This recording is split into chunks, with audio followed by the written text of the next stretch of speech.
The dispute between India and Pakistan over Kashmir is one of the longest-running conflicts in the world, and all started with the creation of the South Asian countries. In 1947, Britain gave its Indian colonies independence, forming two nations, Pakistan for the Muslims and India for everyone else. August 15, 1947, found the partitioning going into effect. The partition forced 14 million people on both sides of the new divide to migrate across the border. This process was marked by ethnic and religious violence, causing between 1 and 2 million deaths. Caught in the middle of it all was the hotly contested Kashmir, a scenic mountain region located on the border between the two countries and slightly bigger than the state of Kansas.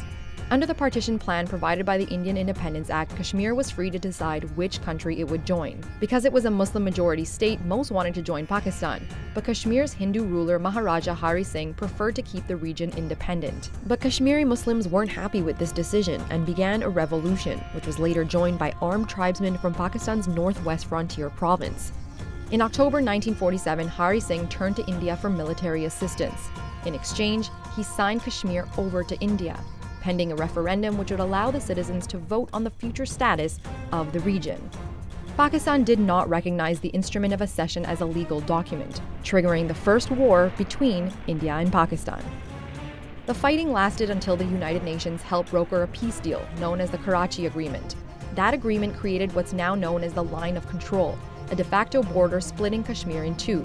But the violence continued. In 1965 and 1971, two more wars broke out, and thousands have been killed in smaller military conflicts over the years. Both countries had developed nuclear weapons by 1999 when Pakistani troops invaded Indian-controlled Kashmir. The conflict sparked concerns about a nuclear war, but India won in a ground battle that killed hundreds on both sides. For the past 2 decades, intermittent violence and reports of human rights violations by security forces have continued. Today, both India and Pakistan claim to own Kashmir entirely. But India currently governs about 45%, the central and southern part, while Pakistan controls 35%, the northwestern area. In the meantime, 20%, the northeastern part of the region, is heavily influenced by China.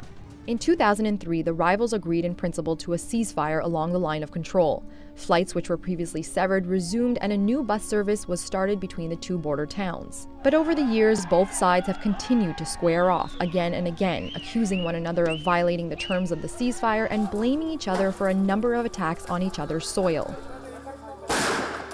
Hostilities reached a boiling point on February 14, 2019. A Pakistani-based terror group claimed responsibility for an attack involving a suicide bomber in Kashmir, which killed 40 Indian paramilitary police.